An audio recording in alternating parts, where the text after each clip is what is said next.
बिस्मिल्लाहिर्रहमानिर्रहीम। अस्सलाम वालेकुम students, I am Khairuddin Ayaz और आज स्टूडेंट्स हम इलेक्ट्रोकेमिस्ट्री में पढ़ने जा रहे हैं स्टैंडर्ड हाइड्रोजन इलेक्ट्रोड, जिसे शी भी कहते हैं।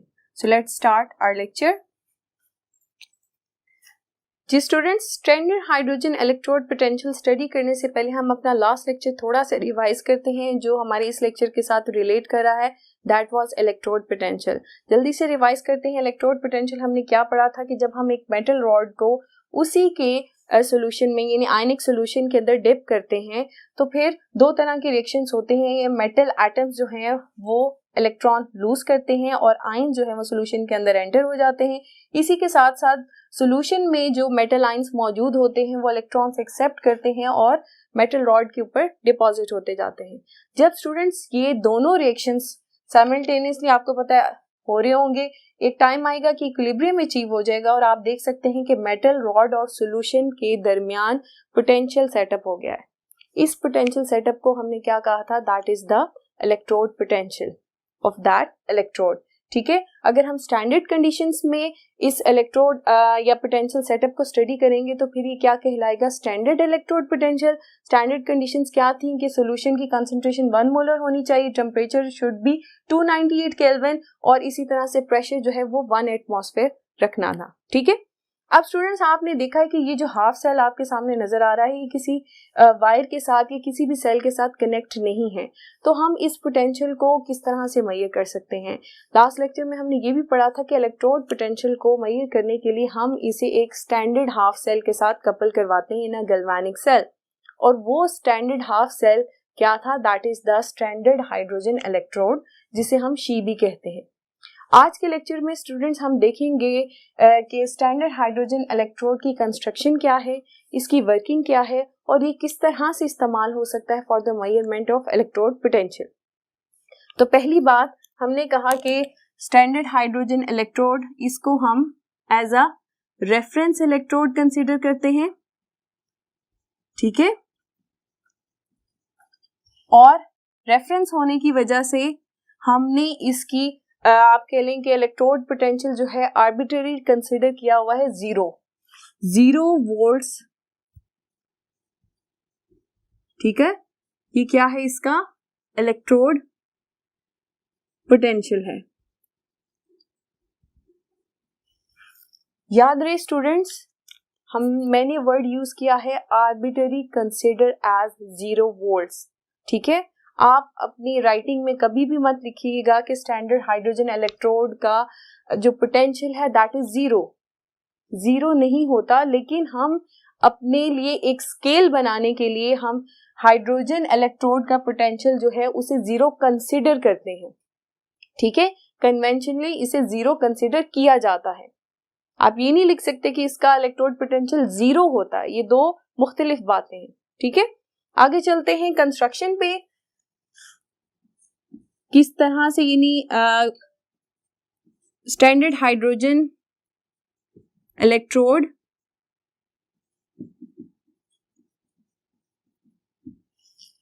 कैसे बनेगा? स्टूडेंट्स, आप यहां पर देख सकते हैं कि स्टैंडर्ड हाइड्रोजन इलेक्ट्रोड आपको नजर आ रहा है। इसके अंदर क्या चीजें हैं? प्लैटिनम फॉइल है। इस प्लैटिनम फॉइल को हमने कोट किया हुआ है with fine powder of black platinum.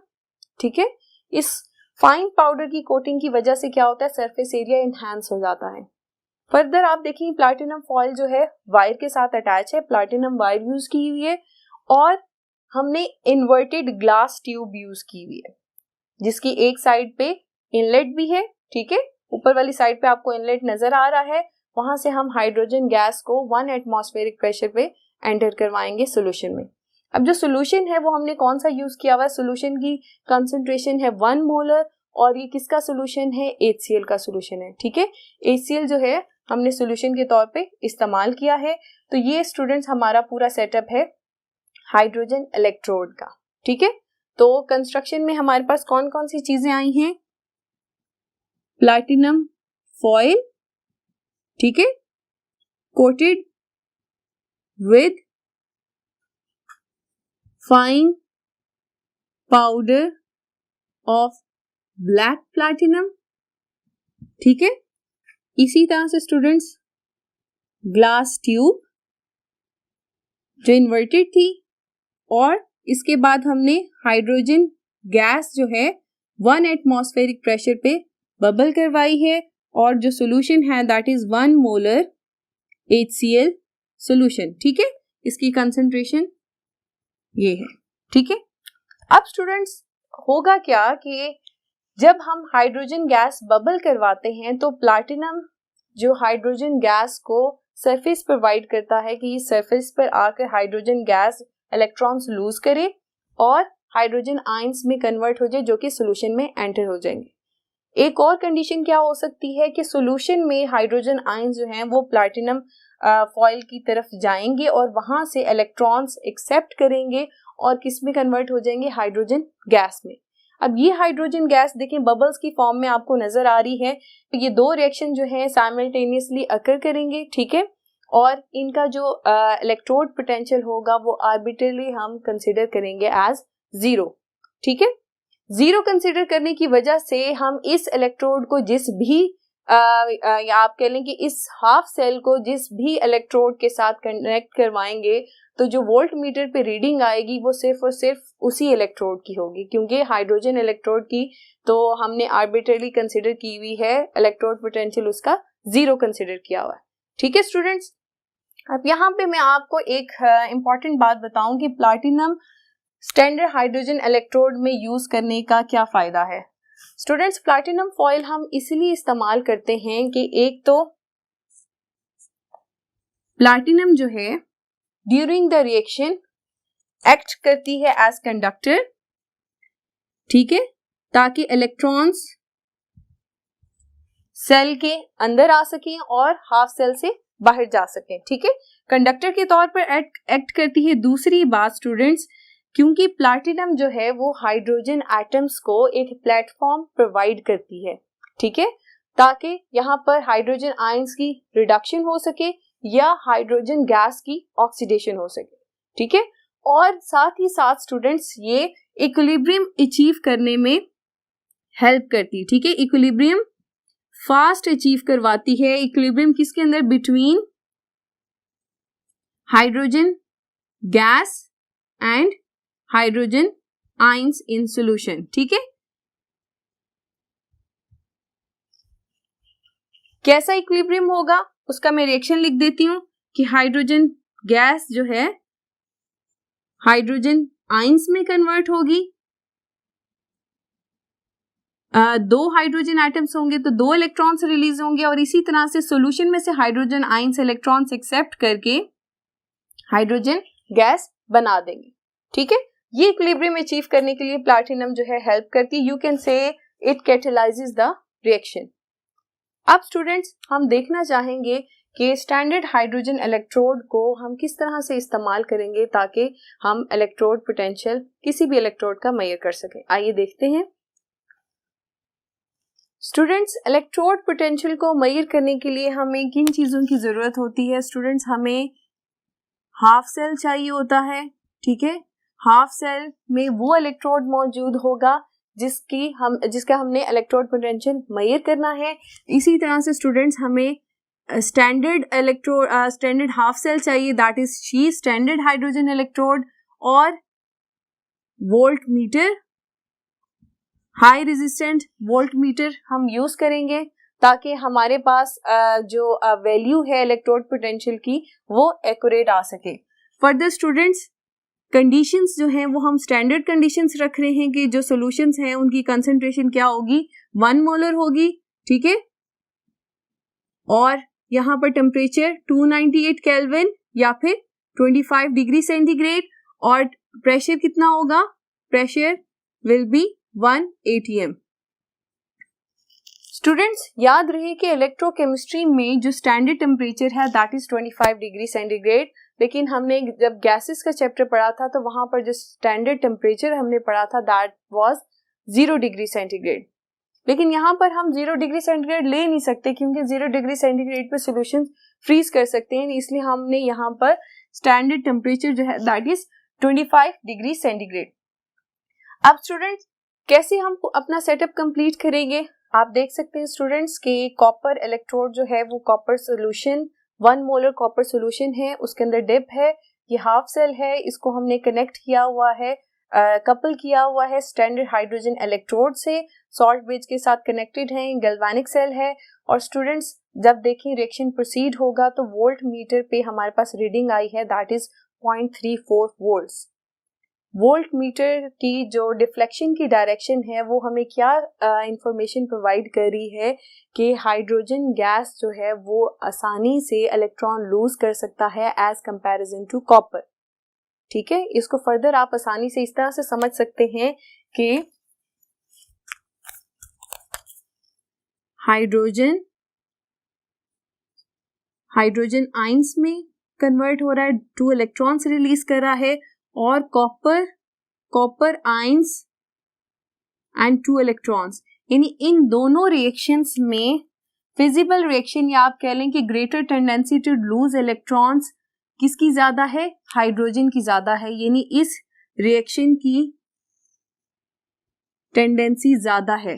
ठीक है, 0.34 वोल्ट्स कॉपर इलेक्ट्रोड का जो पोटेंशियल है वो हमें क्या इंडिकेट कर रहा है, इसका क्या मतलब है कि कॉपर की इस रिएक्शन के अंदर ऑक्सीडेशन नहीं होगी। ठीक है, कॉपर विल नॉट ऑक्सीडाइज, तो क्या होगा, कॉपर रिड्यूस होगा। ठीक है, तो एनोड और कैथोड पे क्या रिएक्शन हो रहे होंगे, कैथोड पे ऑक्सीडेशन होती है, और अभी हमने कहा कि ऑक्सीडेशन इस सेल में किसकी होगी, हाइड्रोजन की होगी। तो हम ये रिएक्शन लिखेंगे कि एट एनोड हाइड्रोजन वो रिड्यूस हो रहा, ऑक्सीडाइज हो रहा है। ठीक है, और कैथोड पे क्या होगा, कॉपर आयंस सॉल्यूशन में से इलेक्ट्रॉन्स को एक्सेप्ट करेंगे और कॉपर सॉलिड एटम में कन्वर्ट हो जाएंगे, जो कि कॉपर इलेक्ट्रोड पे डिपॉजिट होते जाएंगे। तो स्टूडेंट्स, क्योंकि कॉपर की इस रिएक्शन के अंदर या इस सेल के अंदर रिडक्शन हुई है, तो ये वैल्यू क्या है, कॉपर का रिडक्शन पोटेंशियल है। ठीक है, तो मैं रिडक्शन पोटेंशियल ऑफ कॉपर क्या लिखूंगी, 0.34 वोल्ट्स। अब स्टूडेंट्स, इस रिएक्शन को अगर हम रिवर्स कर लें, जैसे कि ये मैंने लिखा था कि अगर इसकी ऑक्सीडेशन देखें तो ऑक्सीडेशन जब हम कंसिडर करेंगे कॉपर की, तो उसका ऑक्सीडेशन पोटेंशियल सेम होगा, लेकिन उसकी वैल्यू जो होगी नेगेटिव में होगी, यानी कॉपर का ऑक्सीडेशन पोटेंशियल क्या होगा, दैट इज -0.34 वोल्ट्स। ठीक है, हमारे इस सेल में जो अभी हमने सेल देखा था उसके अंदर कॉपर की क्या हुई है, रिडक्शन हुई है, इसलिए 0.34 वोल्ट्स हमारे पास वोल्ट मीटर पे वैल्यू आई थी। इस वैल्यू ने हमें क्या इंफॉर्मेशन दी कि हाइड्रोजन गैस जो है उसकी कैपेसिटी ज्यादा है to lose electrons as comparison to copper. ठीक है, तो कॉपर रिड्यूस हुआ है, हमने इसकी रिडक्शन पोटेंशियल की वैल्यू भी मेंशन कर दी है, ऑक्सीडेशन पोटेंशियल की वैल्यू भी मेंशन कर दी है। ठीक है, याद रहे स्टूडेंट्स, रिडक्शन पोटेंशियल की जो वैल्यू होगी ऑक्सीडेशन पोटेंशियल की वैल्यू सेम होगी, बट साइन क्या होगी, ऑपोजिट होगी। एक और एग्जांपल हम स्टडी करते हैं, that is of zinc electrode, यानी जिंक इलेक्ट्रोड का हम इलेक्ट्रोड पोटेंशियल मेजर करना चाहते हैं। तो स्टूडेंट्स आप देख सकते हैं कि हमने जिंक मेटल रॉड को डिप किया हुआ जिंक सल्फेट सॉल्यूशन में, सॉल्यूशन की कंसंट्रेशन 1 मोलर है, और इसको हमने फर्दर कपल किया है स्टैंडर्ड हाइड्रोजन इलेक्ट्रोड के साथ। ठीक है, सॉल्ट ब्रिज से ये दोनों कनेक्टेड हैं और एक्सटर्नली वोल्ट मीटर के साथ अटैच हैं। अब जैसे रिएक्शन स्टार्ट हुआ तो आप देख सकते हैं कि वोल्ट मीटर पे रीडिंग हमारे पास आई है 0.76 वोल्ट्स।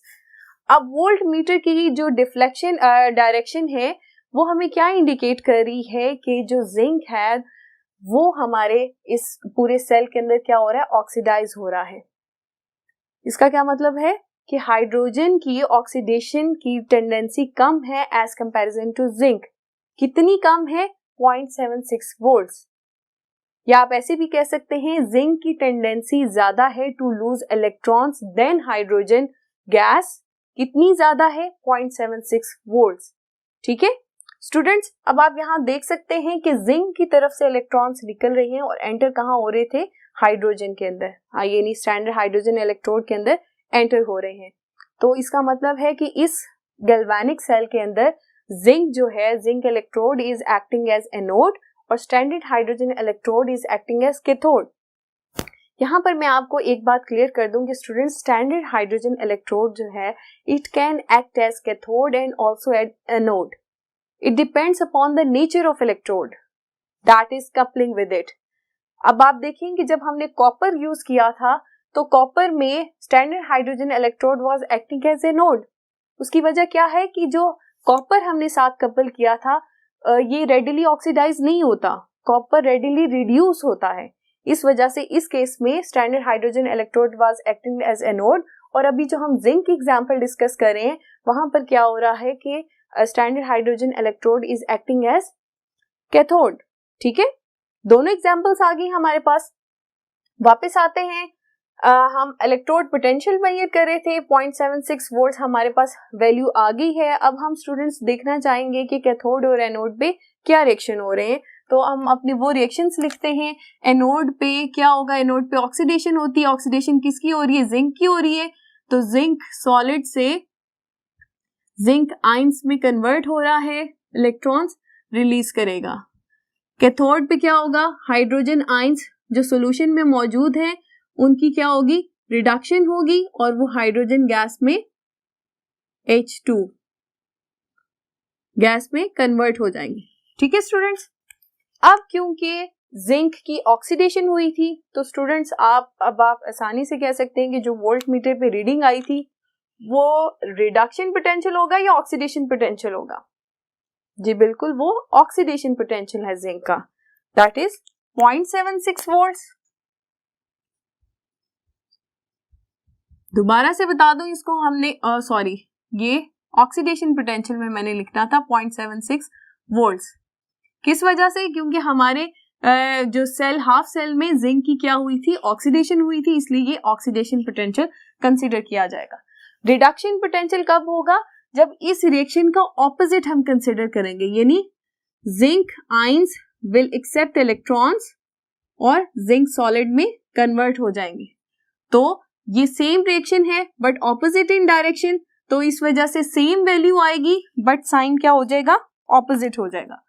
तो आप इसे लिख सकते हैं -0.76 वोल्ट्स फॉर दिस. ठीक है, यहां पर जिंक की क्या हो रही है, रिडक्शन हो रही है, तो हमने रिडक्शन पोटेंशियल मेंशन किया. और यहां पे जिंक की क्या हो रही है, ऑक्सीडेशन हो रही है, और यहां पर हमने इसका ऑक्सीडेशन पोटेंशियल लिखा है. अब आप देखें दोनों आप कह लें कि जो रिएक्शंस हैं वो सेम है पर इनकी डायरेक्शन क्या है, ऑपोजिट है. इस वजह से वैल्यूज भी सेम है और जो डायरेक्शन क्या होगी है, ऑपोजिट होगी. ठीक है, सॉरी साइन जो है वो हमने ऑपोजिट लगाया. स्टूडेंट्स अब फर्दर हमारे पास हमारी एक्सरसाइज में कुछ क्वेश्चंस हैं जो इसी टॉपिक से रिलेटेड हैं और आज के लेक्चर में हम वो भी डिस्कस करेंगे. देखते हैं. Question number 16 part B, standard oxidation potential of zinc is 0.76 volts and reduction potential is -0.76 volts. इस स्टेटमेंट को हमने फर्दर एक्सप्लेन करना है कि किस तरह से ऑक्सीडेशन पोटेंशियल 0.76 वोल्ट्स है और रिडक्शन पोटेंशियल -0.76 वोल्ट्स है. ऑक्सीडेशन पोटेंशियल में तो स्टूडेंट्स अभी हमने देखा है कि जब हम स्टैंडर्ड हाइड्रोजन इलेक्ट्रोड के साथ हमने कपल किया था जिंक इलेक्ट्रोड को तो हमारे पास वैल्यू आई थी दैट इज 0.76 वोल्ट. वो क्या इंडिकेट कर रही थी कि जिंक की tendency to lose electrons as comparison to hydrogen ज्यादा है. कितनी ज्यादा है, 0.76 वोल्ट्स. ठीक है, तो अगर मैं ये यहां पर ऐसे लिखूं, जिंक इज अंडरगोइंग ऑक्सीडेशन. ठीक है, तो ऑक्सीडेशन पोटेंशियल इसका कितना होगा, 0.76 वोल्ट्स. और आप स्टूडेंट साथ मेंशन करेंगे कि 0.76 वोल्ट्स क्या इंडिकेट कर रहा है, tendency of zinc to lose electron is greater than hydrogen electrode. कितनी, 0.76 वोल्ट्स. ठीक है, इतनी उसकी कैपेसिटी ज्यादा है टू लूज इलेक्ट्रॉन्स. और इसी तरह से अगर हम रिडक्शन की बात करें, zinc ions accept electrons and form zinc atom.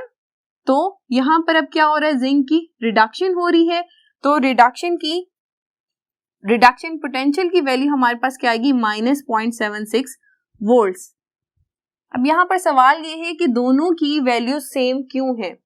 Same इस वजह से है कि स्टूडेंट्स ये दोनों रिएक्शन जो है इक्विलिब्रियम में होते हैं. Zn positive 2 electrons. ठीक है, जब इक्विलिब्रियम में होंगे तो क्या होगा कि इनकी amount to reduce and oxidise क्या होगी, सेम होगी, पर ऑपोजिट इन डायरेक्शन होगी, इसलिए वैल्यू सेम है लेकिन साइन क्या है, चेंज है। ठीक है, नेक्स्ट आते हैं 16 का पार्ट एच, ये है standard hydrogen electrode act as anode when connected to copper and act as cathode when connected to zinc electrode. अब स्टूडेंट्स यहाँ पर आपको वही स्टेटमेंट लिखनी होगी कि standard hydrogen electrode can act as anode and also as cathode. ठीक है, depending upon the nature of electrode that we couple in the galvanic cell. जब स्टूडेंट्स आप एक ऐसे इलेक्ट्रोड के साथ शी को कपल करेंगे जिसका ऑक्सीडेशन पोटेंशियल कम है, यानी कि वो रेडिली ऑक्सीडाइज नहीं होगा, वो आसानी से इलेक्ट्रॉन लूज नहीं करेगा, तो तब हमारा जो शी है वो एक्ट करेगा एनोड पे। यानी एनोड को आप ऐसे इलेक्ट्रोड के साथ कपल करेंगे जो रिड्यूस होना चाहेगा। ठीक है, तो फिर स्टैंडर्ड हाइड्रोजन इलेक्ट्रोड एनोड के तौर पे एक्ट करता है। और अगर स्टैंडर्ड हाइड्रोजन इलेक्ट्रोड को आप ऐसे इलेक्ट्रोड के साथ कपल करेंगे जो रेडिली लूजेस इलेक्ट्रॉन्स, तो फिर क्या होगा कि स्टैंडर्ड हाइड्रोजन इलेक्ट्रोड जो है वो कैथोड के तौर पर एक्ट करेगा। जैसे कि जिंक के केस में था, जिंक रेडिली लूजेस इलेक्ट्रॉन्स।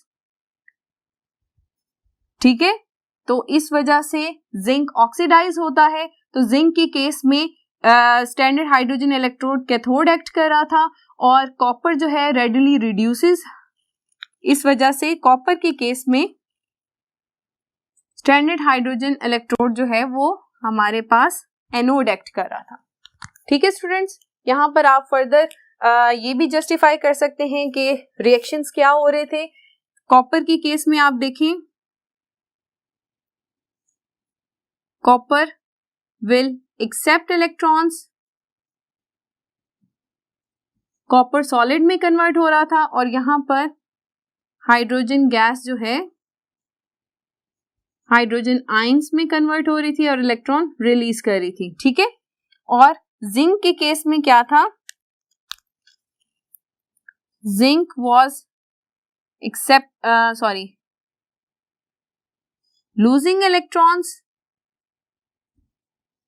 और हाइड्रोजन इस केस में हाइड्रोजन आयंस जो हैं वो इलेक्ट्रॉन्स एक्सेप्ट कर रहे थे और हाइड्रोजन गैस में कन्वर्ट हो रहे थे। तो ये डिफरेंस है कि अब आप देखिए जिंक वाले केस में जिंक की ऑक्सीडेशन हो रही है, तो ऑक्सीडेशन कहाँ पर होती है, एनोड पे होती है, और हाइड्रोजन आयंस की क्या हो रही है, रिडक्शन हो रही है। तो इस वजह से शी जो है यहाँ पर क्या एक्ट कर रहा है, कैथोड एक्ट कर रहा है। और यहाँ पर आप देख सकते हैं कि हाइड्रोजन की ऑक्सीडेशन हो रही है, और कॉपर केस में हाइड्रोजन या शी जो आप कह सकते हैं कि standard hydrogen electrode is acting as anode. ठीक है स्टूडेंट्स, आज का लेक्चर हमारे यहाँ पर खत्म होता है। हमने देखा कि स्टैंडर्ड हाइड्रोजन इलेक्ट्रोड को हमने रेफरेंस इलेक्ट्रोड कंसिडर किया है, आर्बिट्ररी जिसका वोल्टेज 0 कंसिडर किया जाता है, और इसको हम फर्दर हाफ सेल या आप कह लें कि इलेक्ट्रोड के साथ कपल करवाते हैं, और आसानी के साथ हम उस इलेक्ट्रोड की जो इलेक्ट्रोड पोटेंशियल है वो मुहैया कर सकते हैं। आज का लेक्चर हम अपना यहाँ पर ख़त्म करते हैं। अपना बहुत सा ख्याल रखिए।